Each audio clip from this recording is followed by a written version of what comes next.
आणि मुरबाड तालुक्यामध्ये कोणती स्पर्धा असेल पहिली पसंती असते 10 क्रिकला। आणि वामनदादा भोईर यांची बाईट आपण ऐकली होती। क्या बात है, क्या बात है। MS धोनीची आठवण करून दिली। विकेटकीपर मिलिंद आहेत यष्ट्यांच्या पाठीमागे। मास्टरमाइंड संगनायक, मास्टरमाइंड विकेटकीपर म्हणून त्याची ओळख आहे। बघा ॲक्शन रिप्ले आणि गोलंदाजाला तो इशारा देखील करतो आहे स्टंपच्या पाठीमागून। ॲक्टिव्ह आहे भरपूर। क्या बात आहे। अपील करतायत आणि अपीलला फेटाळली कारण की पॉपिंग क्रीजमध्ये होते फलंदाज। पुन्हा ड्राईव्ह करते, कव्हर ड्राईव्हचा फटका, खराब क्षेत्ररक्षण, बॅकअपसाठी फिल्डर येतील। चेंडूवरती टीप एक्स्ट्रा कव्हरला, चांगली फिल्डिंग। मिल्टीला चेंडूवरती एकूण 2 धावा, एका धावेसाठी संघर्ष सुरू आहे। एका धावेसाठी झगडावं लागतंय या मॅचमध्ये। जय हनुमान वागिवली या टीमला। आज कॉम्बॉक्समध्ये voice of Titwala Manoj Karve sir आहेत आणि voice of Kalyan Netivali. Miss timing, झेलची शक्यता असेल। 2 फिल्डर आलेत आणि काय घडलंय फायनली गोलंदाजाने हा झेल एक्सरसाइज पिंकेशने।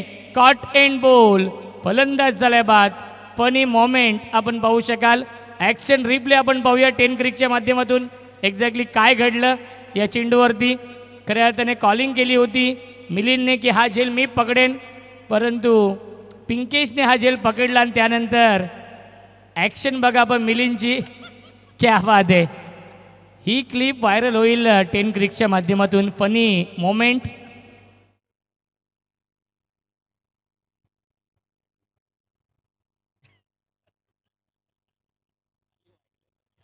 पुन्हा एकदा मिस टायमिंग, पुन्हा एकदा शॉट एक्स्ट्रा कव्हरला, फिल्डर डाऊन डी बॉल। सातत्याने विकेट गमावलेत या मॅचमध्ये। अजून एक धक्का लागलाय, विकेटचं पतन। काय गोलंदाजी होते जय हनुमान कोरावळे या टीमच्या माध्यमातून। पूर्णपणे डॉमिनेट केलं जात आहे, पूर्णपणे या सामन्यावरती वर्चस्व निर्माण केलं जात आहे जय हनुमान कोरावळे या संघाच्या माध्यमातून।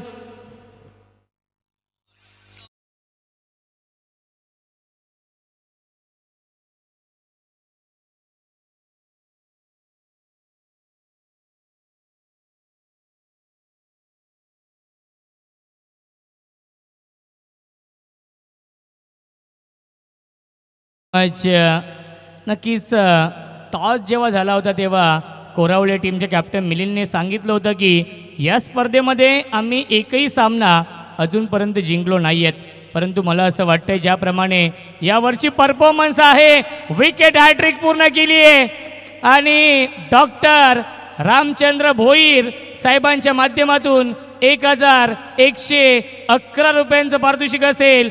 गोलंदाज पिंकेश यांच्यासाठी टाळ्या होऊन जाऊ द्या। आजच्या रात्रीतील ही पहिली हॅट्रिक पिंकेशने पूर्ण केली आहे